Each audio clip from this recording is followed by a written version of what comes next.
From Blackfoot to Teton, we've got your District 6 breakdown right here on the East Idaho Prepcast with Lance Taylor. That's right. Another edition of the East Idaho Prepcast on IdahoSports.com, breaking down everything in Districts 5 and 6, week in, week out. Brandon Baney is always joined by Lance Taylor. Lance, what's going on? How you doing? Doing good. Just recovering from exciting weekend of girls basketball. Yeah, it was a lot of fun, and we're going to dive right into it in just a second. But first, the East Idaho Prepcast is brought to you by Pure Adrenaline Motorsports, your source for pulse-pounding adrenaline sports apparel and accessories that ensure you have what you need to unleash your inner beast. You're rocking the Pure Adrenaline T-shirt today, Lance. I do. Got the shirt going, got the goggles or the glasses going, got the hat going, the whole bit. Synergy all the way. That's right. Been out in public today. Got to represent. For sure. Well, in terms of girls state basketball last week, Lance, I was going back and looking through all of the champions, and for the most part, it was from all over the state of Idaho. You know, we had two champions from District 3, we had one from District 4, we had one from District 2 up north, and then we had two come from East Idaho, one each from District 5 and District 6. Let's start with that District 5 team first. It was at the 1A D2 level. The Rockland girls came in and were never really tested. They faced undefeated Council in the championship game and got off to a hot start and really buried the Lumberjacks early. And so second title in 3 years for Coach Vern Nelson and that Rockland squad. Well, that's a team that you and I had talked about several times on this podcast. And really, we didn't see a way that somebody was going to beat them, in the state tournament. It was going to take some major alignment of the stars to make that happen. Just didn't happen. Rockland was that good. You know, we saw it all year long during the regular season, and really what the championship was just a culmination of the way the regular season went. For sure. Taylor Boyer, the younger Boyer, was named the MVP of the tournament, 12.7 points per game, 1.3 assists per game. And then the older Boyer, Kearsley Boyer, we're used to seeing her dominate. She was the defensive MVP. She had 7 defensive rebounds per game, 3 steals per game, and 1.3 blocks per game. So the Boyers in tandem helping lead Rockland to this title. We also saw Ember Farr make the first team all-tournament team. Addie Wilson made the second team as well. And so for Rockland, here's the scary part, Lance. Yeah, Kearsley Boyer and Ember Farr are graduating, but Taylor Boyer is back. Addie Wilson is back. Yeah. Her twin sister, the other Wilson, is back. I mean, they've got a lot coming back next year, too. They do. And with Rockland, what you've got is you've got a good program that's built there. So, it's a year in, year out. It's not just, we happen to have some good players this year, we're going to have a good team. It's year in, year out. They have players that just kind of refill those spots, and they don't do a lot of rebuilding. They just tend to do a lot of reloading. For sure. Now, Ledor also got to state from District 5 and 6 at the 1A D2 level. First time in a long time that Ledor had been at state. It was a very exciting time. And so when you're a new team and you haven't been to state in a while, I think the first goal, Lance, is make it to Saturday. Doesn't matter where you're playing at, but make it to that top 6 so you get that third game at state and get the full experience. And that's what Ledor did. They got to the consolation final where they fell in a very close game. Yeah, I mean, you want to get 3 games out of your trip to state, and and who knows, that maybe this is the beginning of a number of good opportunities for Ledor to be able to make it back to the tournament. It has been a while. They do have a state championship under their belt, historically, but Ledor, it was good to see their name on the ledger this year. It was really good to see that. Yeah, it was a lot of fun for sure. Mackenzie Mackey made the honorable mention all-tournament team. And Sadie Bird also made the all-tournament team honorable mention list. Both of them are juniors, so they'll both be back next year. So Ledor is going to be, I think, right in the mix again next year, Lance. Yeah, I think so too. I still think Rockland, dominates this part of the state, but Ledor should have a legitimate shot at making it back to the state tournament next year. For sure. Let's move on to 3A, where East Idaho really dominated. We had, of the Final Four, 3 of the Final 4 came from East Idaho. You had Sugar-Salem defeat Parma in the one semifinal. And then in an all-East semifinal on the bottom half of the bracket, it was Teton knocking off the number 2 seed Snake River. I think that opened a lot of eyes. Now Snake River rebounded and took 3rd, but then you had this all District 6 final between Sugar-Salem and Teton. And for a half, it was a pretty fun game, pretty close. And then Sugar, I thought in that 3rd quarter, Lance, really started to pull away. Yeah, it was the 3rd quarter where Sugar started to pull away. They came back in the 2nd quarter, and in the 3rd quarter started to pull away, and then just more of the same in the 4th. But very proud of Teton and the way that they played over the state tournament. Teton was just fantastic, and what they did to Snake River in the 2nd round was just. I mean, it was just shock and awe. They just jumped on them early and never let their foot off the pedal. It was literally from beginning to end. They just played a great game. There was a couple times that Snake River pulled it down to once to 12, once to 11, but once it was double digits, it never came back under double digits. It was just that kind of a game for Teton. And as far as and it's not that Snake really played a bad game. It was just one of those games where Teton played awesome and stepped up. And then, of course, Teton steps up Snake steps up and wins your 3rd place game as well. But Teton, very good to see him there.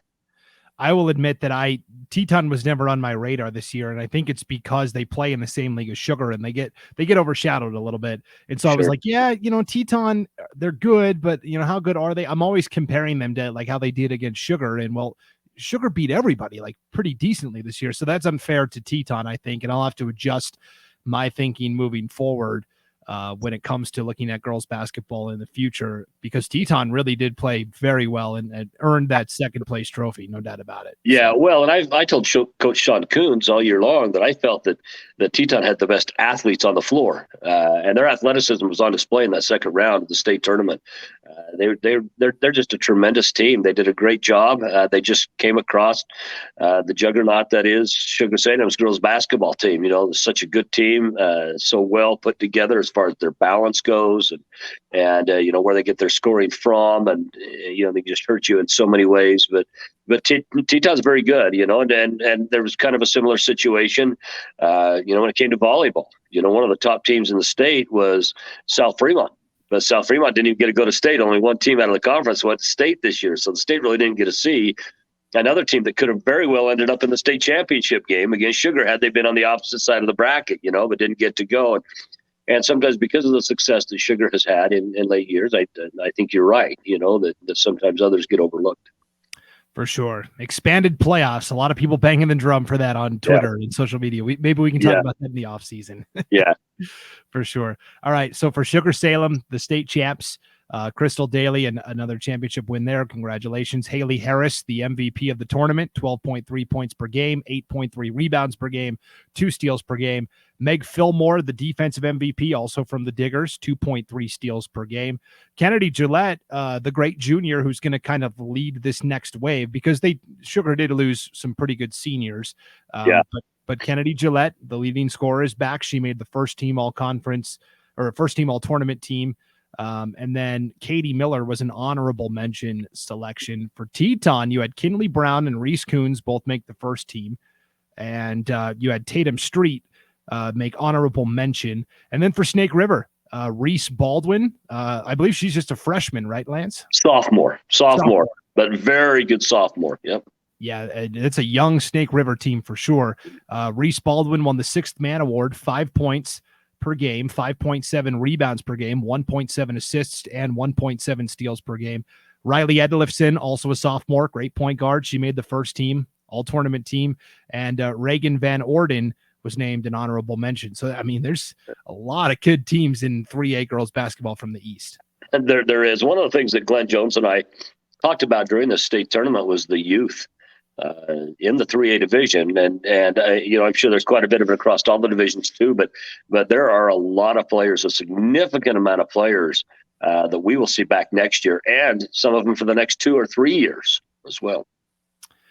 Now, those were the 2 teams that won the championship, but I would argue that the 2 biggest stories to come from girls state basketball actually involved teams that got to the championship game and lost from East Idaho. And I think it starts at the 4A, where you had Skyline pull one of the all-time upsets at state, knocking out the defending state champs from Blackfoot previously undefeated Blackfoot. They won 50-48 in the semifinal round, and then kind of ran into a burly buzzsaw in the championship, especially playing without one of their key players, Taylor Thomas. She got injured right at the end of the Blackfoot game. So Skyline didn't have her. They were already shorthanded a little bit. But what a tournament for the Grizzlies just to get to the 4A championship. Oh, yeah. I mean, the Grizzlies, and again, speaking of youth, the Grizzlies got a lot of youth on their team. They just kind of willed themselves. I actually had a chance to see them several times this year. I called two of their games during the Christmas holiday tournament. I was able to see them when they played Sugar-Salem as well. One of those games was a victory, a nice victory that they had, not over Sugar, but over one of the other teams in the holiday tournament. And they were a team you looked at and said, this team has the potential to really be good. Their upside is very good. They just struggled at times to pull off victories throughout the season, but they kind of hit their stride right on time. Yeah, Shea Shippen, Kaisa Shippen, both underclassmen. Yeah, freshman, sophomore. Yes, right both leading the way for Skyline in terms of the Grizzlies. Shea Shippen made the first team, all-tournament team. Teresa Ledesma made the second team.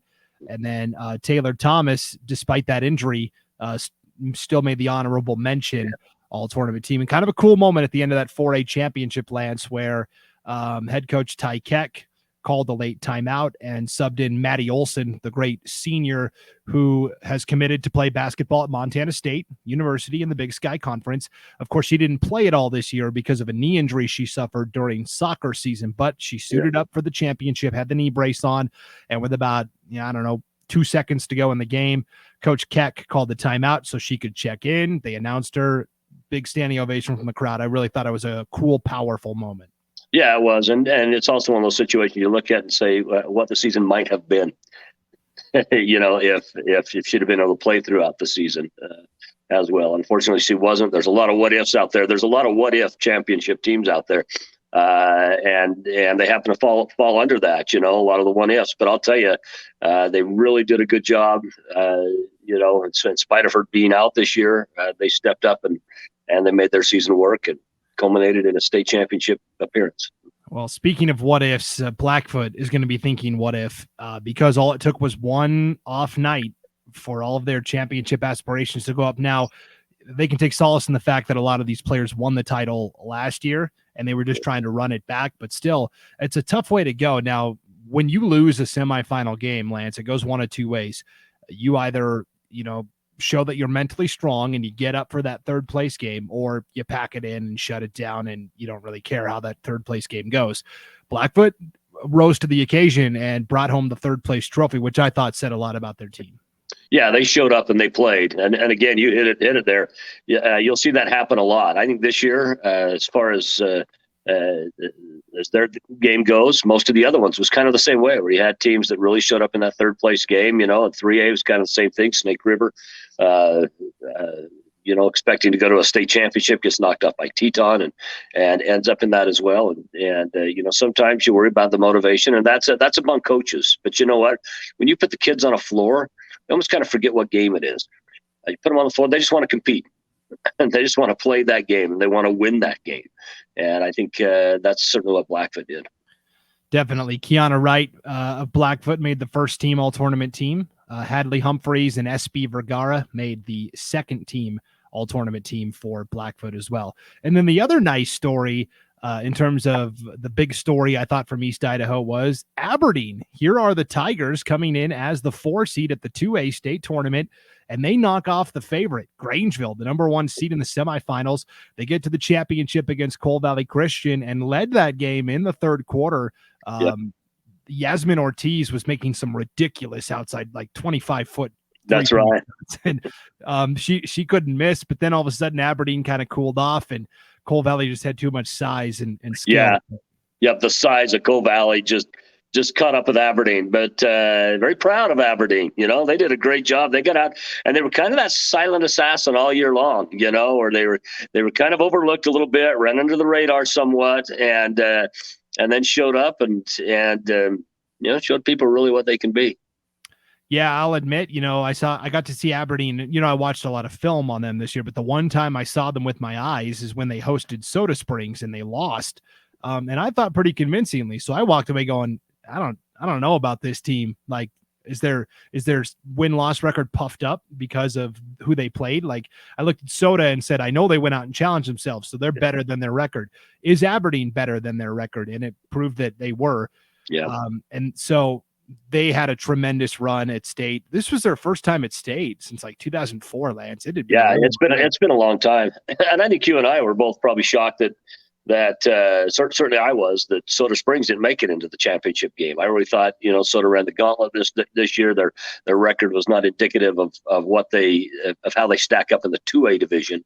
But you know what? Aberdeen stepped up, same conference, both out of District 5 SEIC, and Aberdeen stepped up and made the conference very proud. Did a good job. Yeah, Soda Springs had to win the play-in game just to get to state, and they had to play Coal Valley Christian right away in the state champs right away in the opening round, which was tough. They did rebound and win that consolation final over Ryrie, a team that lost on day one, which was a little bit surprising to me as well, from the nuclear conference. And then North Fremont was there as well. So East Idaho had half the field. 4 of the 8 were from the East. Yeah, that's right. Yeah, and in terms of accolades on the all-tournament team, Abby Gooden of Soda Springs won the 6th man award, 5 points per game, 3.7 rebounds per game. Also from Soda Springs, Janetti Garbett and Zippy Sampson both made the 2nd team all tournament. And then Taylor Billman was an honorable mention. All of those players are back next year for the Cardinals. So I would anticipate the Cardinals would be the favorite. Aberdeen loses some tough senior leadership for sure. Ellie Watson made the 1st team all tournament team. And then Hope Driscoll and Yasmin Ortiz made the honorable mention. Hope Driscoll, just a sophomore, Coach Driscoll's daughter. So she's going to be kind of leading the charge for the Tigers next year. And then I think they should really be good. Coach Driscoll, Lincoln Driscoll, he was a year older than me in school. We grew up in the same conference. He went to Aberdeen. I went to Malad, and he was a great older than me. He's a very, very good ball player. He's a good coach as well. I mean, that conference is going to be tough. I mean, Coach Schwaneveld, he's always good, down at Soda Springs, and they should be good again. If I had to pick an early favorite going into next year, I would lean that on the shoulders of Soda Springs. Definitely. And then the nuclear conference on the all-tournament team, Briar Newman and Brianna Scott of Ryrie both made the 2nd team, and Emery Lenz of North Fremont was named honorable mention. And again, you could see the all-tournament teams on our website, IdahoSports.com.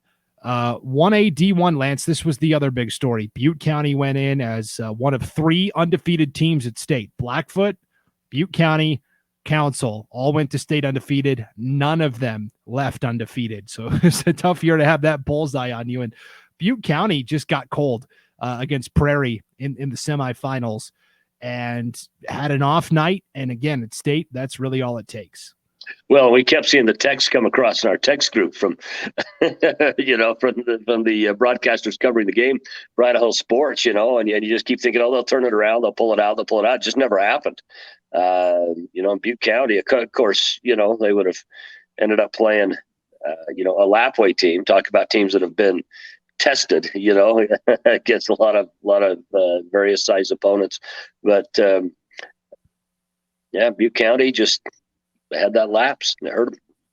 Yeah, so I was the broadcaster at the 1A D1 tournament, Lance. So I called this game in person, and really for Butte County, they got beat in transition a couple of times.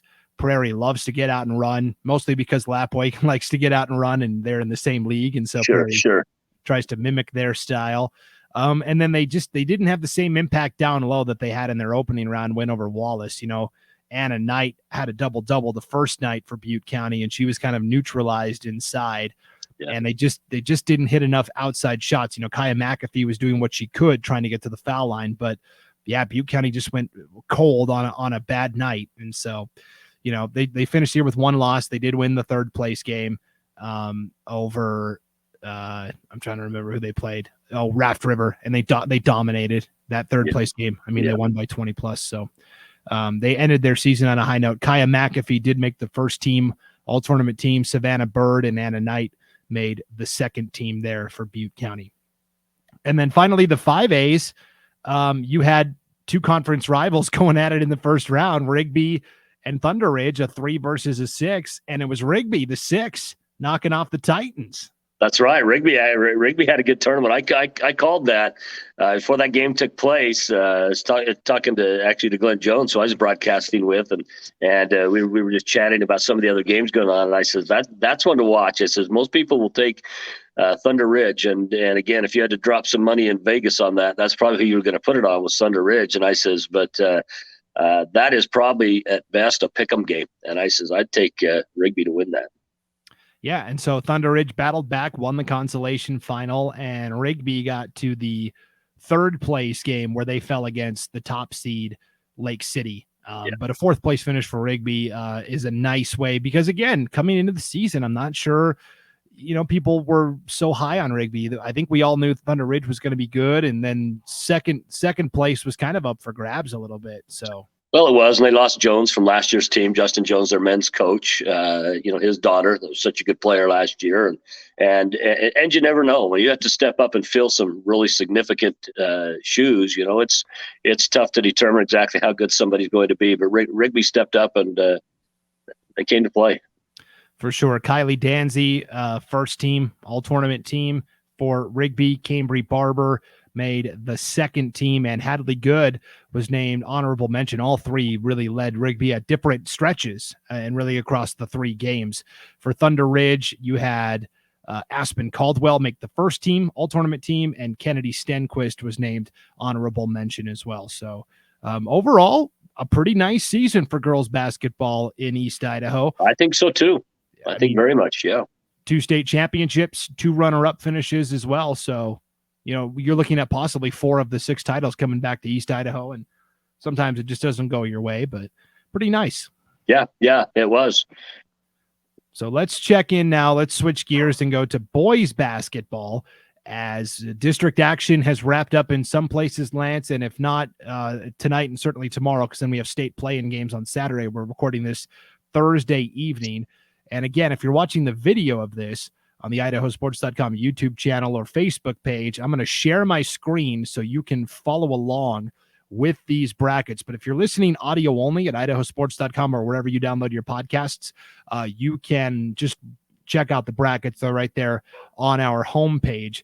Let's start with 5A, District 5, the High Country Conference. As we look at it, Lance, Madison defeated Rigby in overtime 2 nights ago, 68-63. So Madison, district champ, goes to state. Rigby now plays 3 seed Highland tonight, Thursday night in Rigby. The winner of that game will advance to the state playing game. Highland had a mutiny on their hands 2 weeks ago. The players said, we're quitting unless you fire head coach Ty Pearson.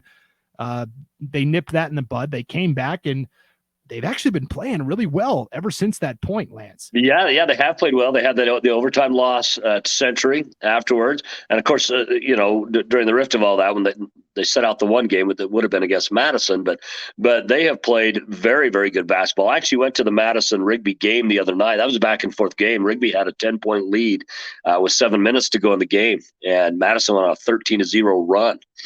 Come back and win that. And so, Rigby's got their work cut out for them. They lost a very good Madison team, but now they've got to step up and face a team that right now might be hitting their stride after all of the dust up that happened.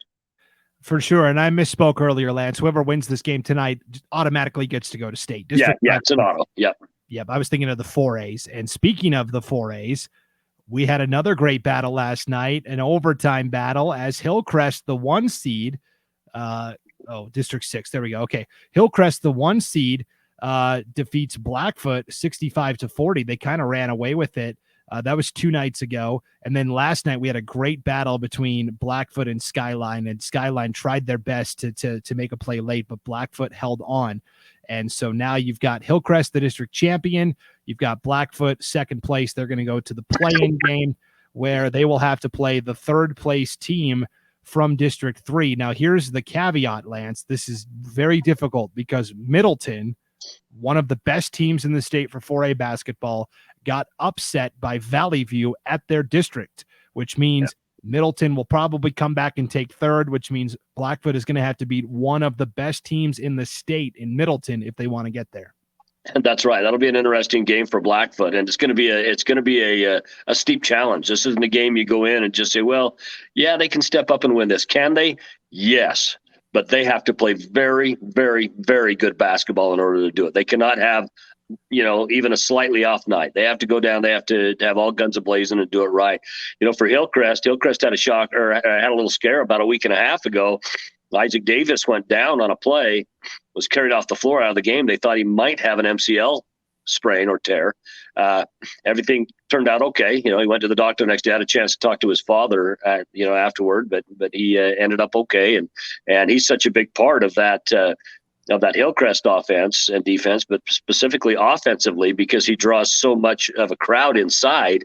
It's allowed the Kessler brothers and others to get open this year and to have wide open three-point shots. You take him out of the ball game and leave it just more of a three-point shooting team, and things change for defenses. So, and I'll give Hillcrest credit. Some of their other contemporaries at the top of the 4A rankings, Middleton got upset at districts. Jerome lost to Burley last night in their district championship game. So now Jerome's going to have to fight through just to get to state. So Hillcrest at least took care of business and said, hey, we can relax. We're going to state. Their other contemporaries, not so much.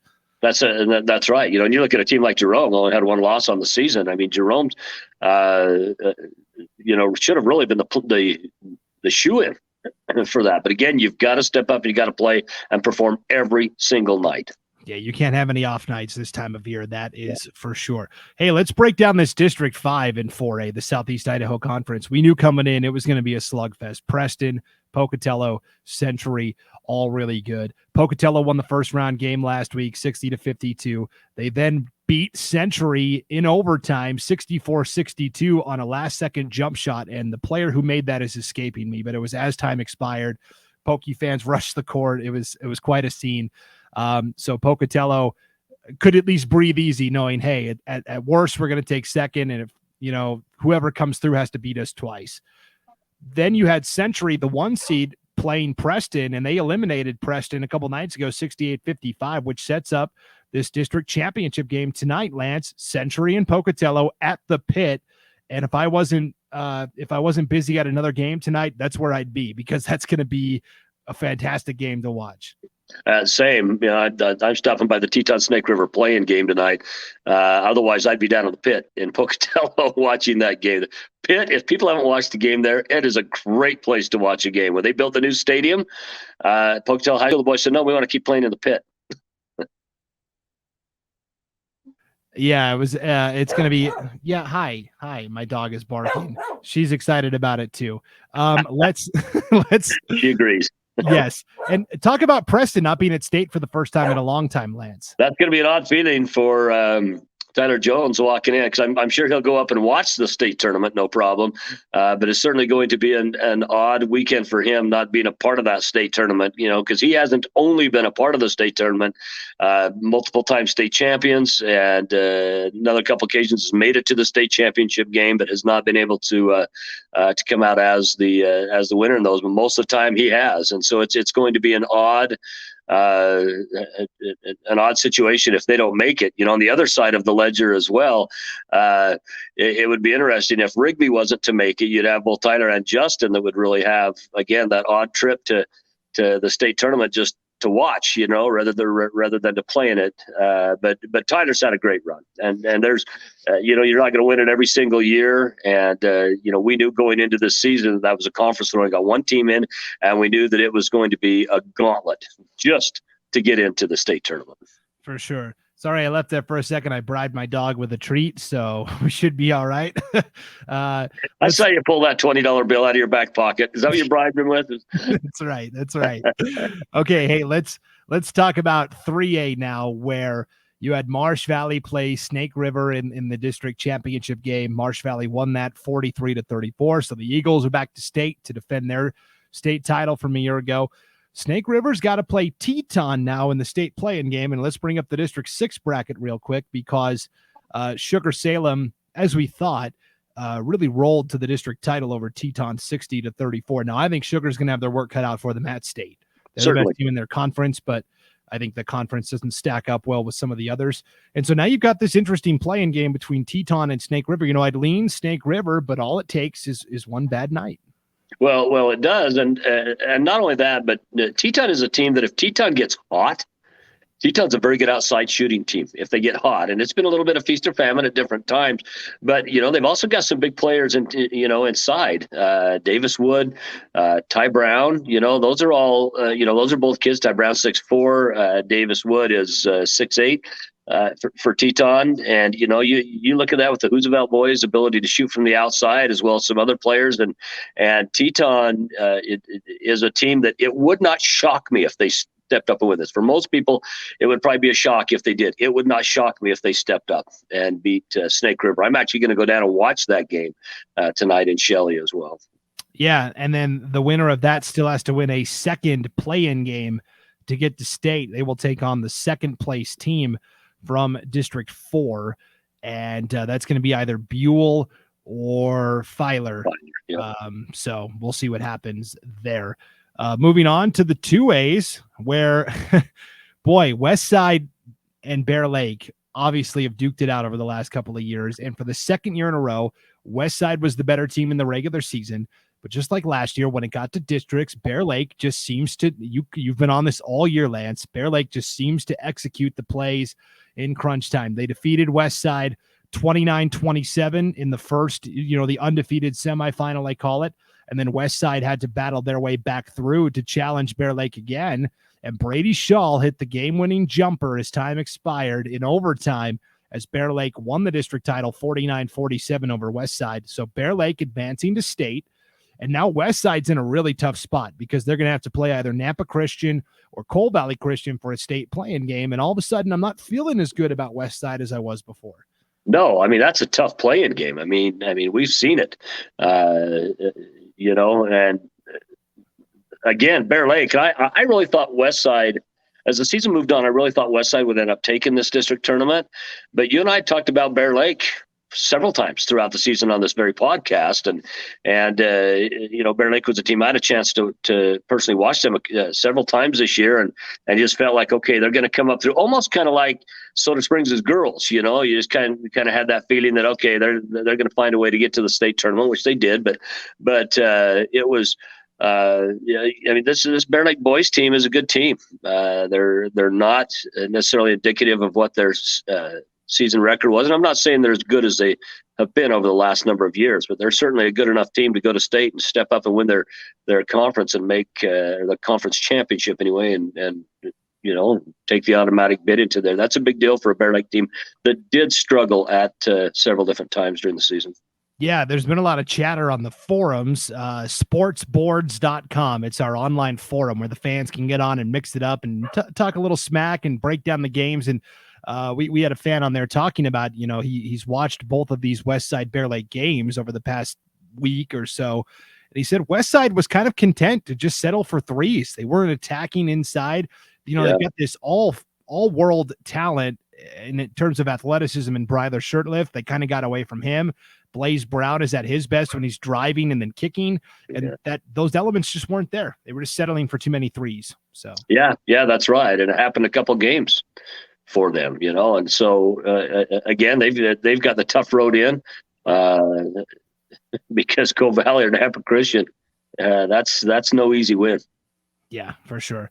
Also in 2A, the Nuclear Conference, where you've got North Fremont playing Ryrie in the district championship now. Both of these teams have moved on to state, so this is just for bragging rights, essentially. The big game was, Ryrie, the 2 seed, they lost to North Fremont 66-53. That dropped them into the third place game with Firth, and they had an off night. They lost 52-47. And again, on sportsboards.com, the fans on their talking basically said, if Ryrie makes their free throws, they win by 10, but they didn't. And Firth, somehow, they always seem to be in the mix, and there they are advancing to state. Yep. Yeah. On the first, you said Ryrie and North headed to state. It's actually Ryrie and Firth. North Fremont and Firth are going. North Fremont and Firth. Sorry, not Ryrie. Firth. North Fremont and Firth. Sorry, not North Fremont and Ryrie, but North Fremont and Firth. Yeah, Ryrie's a team that stepped up and played very good ball this year. I mean, they were one of those teams that a lot of people, we didn't see them in the picture coming into this season. They had a great season. I anticipated that they probably would go to state. I had a chance to see them this year. Saw North Fremont on several occasions. Had a chance to see Firth firsthand. And Scott Adams just knows how to get his teams ready. And Firth has played very well. 2A and 4A are going to be the most wide open tournaments by far. Those are. I think so too. Yep. And. I think North Fremont going into it, it is the team that for whatever reason I feel has the best opportunity to step up and win it this year. Be a lot of fun to chart that, certainly. Let's go to the 1A D1, the High Desert Conference. Grace plays Butte County Friday night for the district title. Grace already won the first matchup 70-44. I mean, I think it's safe to say Grace is probably going to state. Yeah. Grace is going to be there. I've trumpeted their horn all year long, and now I've also jokingly said that I think that everyone in D1 is playing for second place because you have such a great Lapway team going into the state tournament. But if there is any team that could step up and beat Lapway on an off night, it would. Grace has a better chance of doing that than any other team in that tournament. Yeah, and even then, I'm still not sure it's enough. No, I don't either. I just think Lapway is that good. I'm just saying, if there was a team to step up and just for whatever reason, all the stars aligned, including stars we don't even know are out there, Grace would have a better opportunity for that than anybody else. Definitely. Meaning they would probably be a plus 500 rather than a plus 800 or 900 in the betting lines at Vegas. For sure. All right. 1A D2, our final tournament here, the Rocky Mountain Conference. You've got Thursday night, 1 versus 2. Rockland playing North Gem. Winner gets to go to state. Loser would have to play whoever wins the third place game tonight between Water Springs and Grace Lutheran. I like Water Springs and Rockland. And then I like North Gem to beat Water Springs. I do too. I think both Rockland and North Gem are getting in. I think Rockland takes this tournament, meaning takes the district tournament, and I think North Gem gets in through the back door. Definitely. So that's what's going on in boys district basketball. Also this week, Lance, we have state wrestling at Holt Arena in Pocatello. It gets going Friday, and we've got you covered at IdahoSports.com on the homepage. Al Fontes, who's a contributing writer for us, wrote a nice preview, a huge preview for all of the classifications, including girls wrestling for the first time this year. We did a live preview show last night with Brian Zollinger, breaking down all of the wrestling and taking questions and comments from the fans. We're going to put that into the podcast feed as well. So if you want your wrestling action, you're covered there. Just go to IdahoSports.com for all the wrestling coverage there. We're going to have 6 photographers at state wrestling this week, Lance. We're going to have tons of action from Holt Arena. Yeah, state wrestling should be very good. I heard WWE is going to be there recruiting for that, so you can do the best suplex, body. Oh, never mind. Wrong type of wrestling.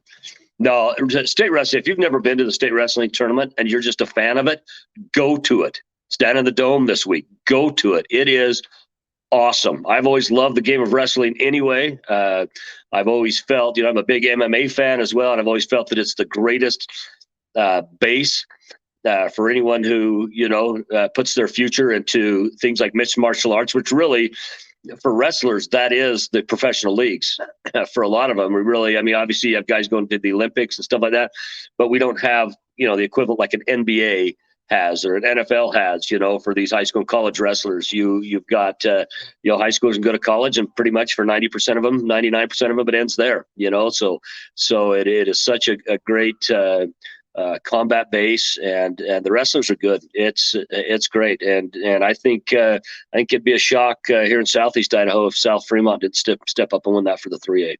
Yeah, South Fremont 3A, Ryrie 2A, Blackfoot 4A, Highland 5A. I think all have chances at least to be in the mix. So, yeah, it'll be a lot of fun to chart that throughout the weekend. All right, Lance, thank you for hopping on for another edition of the East Idaho Prepcast. Sorry that my dogs were so disruptive in the background. They're still going nuts out there. I think they want to go play in the snow, Lance. Just excited for the upcoming wrestling tournament and upcoming Boys State. Yes, for sure. So, and by the way, speaking of Boys State, next week here on the East Idaho Prepcast, we're going to do just like we did with the girls. We're going to do a live preview show where we are bringing on all of the play-by-play broadcasters to break down each specific classification. We'll take fan questions and comments and shout outs. That'll be Tuesday night, just like we did for girls state basketball. It's going to be a lot of fun. So that'll be the podcast next week. State boys basketball preview extravaganza. Lance, are you ready for it? Yeah. All right. That'll do it for this edition of the East Idaho Prepcast on IdahoSports.com, brought to you by Pure Adrenaline Motorsports. For Lance Taylor, I'm Brandon Baney. We'll see you next time on IdahoSports.com.